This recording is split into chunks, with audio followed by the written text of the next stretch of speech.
Over the span of just 2 years in Davos, Switzerland, the world witnessed something that many ordinary Americans have been feeling for a long time but rarely heard stated plainly.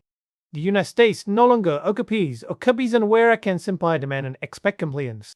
The setting was Davos in January at the World Economic Forum, a place normally associated with positive euphemism and familiar coverage. Yet what unfolded here was something far more unsettling. In less than a day, two speeches delivered on the same stage revealed a stark contrast in how power is understood in today's world, and they contrast sent an uncomfortable signal. Big Shamo on speak was calm, deliberate, and forward-looking, diagnosing a deep structural fracture in the global system. The other exposed hesitation and retreat disguised as strength. And it is precisely this contrast with feats a growing sense of anxiety among Americans who are already worried about inflation, market volatility, volatility. The chain reaction began when Marconi took the stage. He did not raise his voice or issue threats. Instead, he described something far more serious, a rupture in the global order. Not a temporary downturn, not a cycle, but a prick in the system that has governed international relations for decades. His message resonated because it aligned with live reality. For years, Americans had been told that the globalization would lift our boats, that integration would bring prosperity, yet many communities experienced differences pectoris which stanish nishmal chemismi. Carney articulated a hard truth: when integration becomes a cause of dependence rather than mutual benefit, it turns into later form of control. That idea hit close to home, not just for Europe or Canada, but for Americans who increasingly feel trapped inside a system they no longer influence. He spoke about middle powers needing to coordinate or risk being consumed one by one, and although he never named anyone directly, the implication was Lee. The era in which one dominant country contrasts others individually without consequences is fading. Only hours later, that implication became reality when Donald Trump stepped onto the same stage. In the weeks leading up to Davos, Americans had been presented with bold rhetoric about Greenland, national secret. It was framed as strength.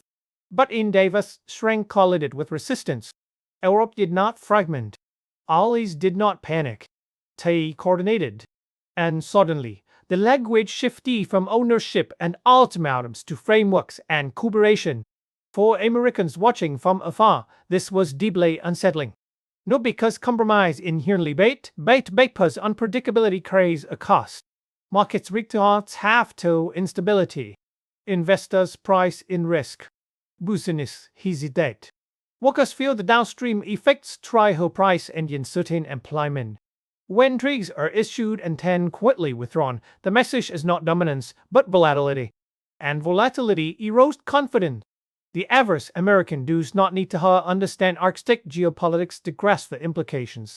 He sees the dollar fluctuate, stock indices wobble, and living expenses rise, and they intuitively understand that the geopolitical tension eventually lands on their kitchen table. What makes this moment particularly unsettling is not the immediate outcome, but what it reveals about limits. For generations, Americans grew up believing that U.S. power was a stabilizing constant, that the country set the rules and enforced them. Davos suggested that this assumption no longer holds in the same way. Power has not disappeared, but it is constrained by coordination, by alliances that no longer automatically defer. That realization creates a quiet pessimism. Not panic, but doubt that new confrontation will come without economic fallout. Doubt that the old guarantees still function as before. Doubt that the future will be more predictable than the present. Behind declarations of victory and displays of confidence lies an uncomfortable truth that many Americans are beginning to sense: every escalation carries domestic cost. Every international standoff increases uncertainty, and the world is learning how to say no to Washington. That shift does not signal collapse, but it does signal a more unstable era. One in which Americans may increasingly bear the economic consequences of a global order that no longer bends as easily as did on stit. What followed after Davos was not relief, but a deeper and more persistent ease. Especially inside the United States, because the Greenland episode exposed the age of veteran that Americans have seen before and know rarely inside. When political tension rises at the top, economic pressure quietly builds at the bottom. The moment European governments demonstrated unity, coordinating military exercises and signaling that they would collectively reach the fist governments. This was not just a diplomatic signal, it was a market signal. Investors do not price ideology, they price risk. And risk surged the moment it became clear that the United States can no longer rely really on automatic compliance props the moments it bosses. For ordinary Americans, this matters in very concrete ways. Trade uncertainty feeds inflation. Defense escalation raises budget pressures. Tariff threats ripple through supply chains that are already fragile. Every time Washington signals confrontation, companies pause investment, capital looks for safer havens, and consumers absurdly shocked through higher prices and uncertainties. The Greenland confrontation amplified a fear that has been growing quietly in the American economy. The American economy volatility is becoming a structural feature of rather than an exception. This is not like one president or one despot. It is about the realization that the global environment is no longer forgiving of sudden moves. When allies like Denmark, backed by France, Germany, and the broader European bloc, show that they are willing to resist pressure even from Washington, it sends a message that several levels levels did miss. For decades, American economic strength was reinforced by predictability. Companies invested in the U.S. not because of market size, but because rules were stable and alliances were dependable. Davos cracked that image. The framework announced afterward may have called market briefly, but it did not erase the underlying signal negotiations, and now Melrixes improvised and improvised 2GT abrupts. That is poison for long-term planning. Inside the United States, this translates into NCD that rarely makes headlines but yet behave. Businesses delay hiring. Households postpone major purchases. Investors demand higher returns to compensate for political risk. And the cost of that risk does not stay on Wall Street. It spreads into mortgage rates, renditions, creditations, and job security. The average American worker feels when energy prices fluctuate, when imported goods become more expensive, when retirement accounts swing wildly based on diplomatic headlines. What makes this movement different from past confrontations is that it involves allies, not rivals. Tension with adversaries is expected. Tension within alliances undermines confidence at a deeper level.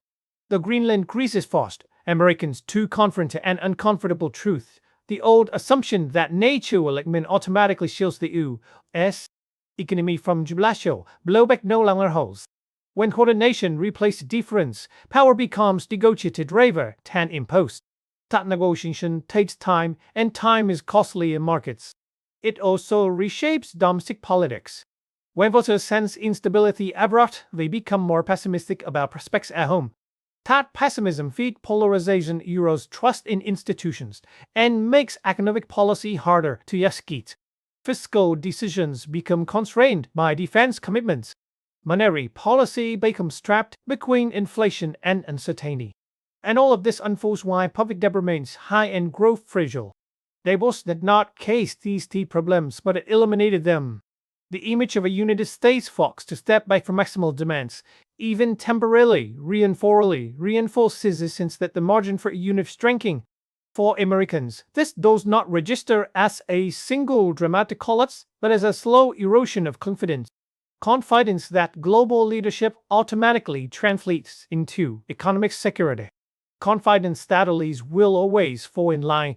Confidence that domestic prosperity is insulated from foreign policy miscalculations. The Greenland episode punctured that confidence. It suggested that future confrontations may carry real economic consequences, not just diplomatic noise. And that realization weighs heavily on a society already strained by inflation, deeps, and political division. As the dust settles, the dominant emotion is not anger or triumph, but apprehension. Apprehension that the next crisis could be more expensive. Apprehension that escalation might provoke a coordinated resistance again. Apprehension that uncertainty is becoming the new normal. This is the psychological shift Davos accelerated.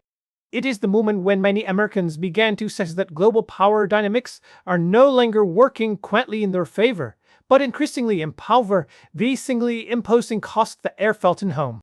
Long after the speech end, the deeper meaning of Davos is not about Greenland itself, nor about a temporary easing of tensions, but about what would this movement signals for the next decade and how Americans will have to adapt to a world that no longer would bends in their favor. The old assumption that U.S. power naturally stabilizes the global system has been replaced by something far less comfortable. Power is now constant, negotiated, and constrained by coordination among others. This shift does not announce itself with collapse or crisis, but with friction, delay, and cost. For Americans, the most profound change is psychological. The belief that global leadership automatically translates into domestic prosperity, breeding. In a multipolar world, leverage must be shared, and when leverage is shared, outcomes are slower, messier, and less predictable. That unpredictability filters directly into economic life. Supply chains become less reliable. Strategic industries face higher costs as countries duplicate capacity for security rather than emphasis industries. Defense spending competes more aggressively with social and infrastructure priorities, and financial markets price in permanent geopolitical risk rather than episodic shocks. For the average American household, this means a future where volatility is no longer an exception but the baseline condition. Periods of calm may occur, but they will be fragile, easily disrupted by diplomatic missteps or alliance tensions. The Greenland episode showed that allies now calculate their interests more independently, even when dealing with Washington. That independence limits the ability of any U.S. administration to act unilaterally without consequences. It also means that economic policy at home becomes more constrained. Trade-offs grow harsher. Inflation becomes harder to tame when supply chains are politicized. Wealth becomes harder to sustain when capital hesitates. The pessimism emerging in the United States is not rooted in fear of immediate decline but in the recognition that the margin for error has narrowed. Every escalation carries a price. Every trip risks coordination among others. Every attempt to assert dominance accelerates the search for alternatives. This is not a world in which America disappears, but it is one in which America must compete more carefully, persuade more often, miswell more often, and absorb more resistance. For a society accustomed to setting terms, this argument is psychologically taxing. It challenges identity as much as strategy. Davos symbolized that challenge. One vision of recuperation, restraint, and shared resilience in a fractured world. The other revealed the limits of transitional pressure when faced with collective resolve. The lesson absorbed by global actors was clear: unity constrains power. The lesson absorbed by many Americans was more unsettling: the economic comfort of the past cannot be taken for granted. In the years ahead, the United States will likely remain wealthy, innovative, and influential, but it will operate in an environment where leadership no longer meant where leadership no longer stability and more mistakes more costly. That reality demands adaptation, patience, psychological qualities that are harder to sustain in a polarized society under hemispheric strain. The true legacy of this moment is not a framework, agreement, or a past tariff, but the normalization of limits. Limits on caution. Limits on unilateral action. Limits on the assumption the global disorder can be matched without domestic consequences. For Americans, accepting those limits may be the hardest adjustment of all. Yet ignoring them would be far more dangerous.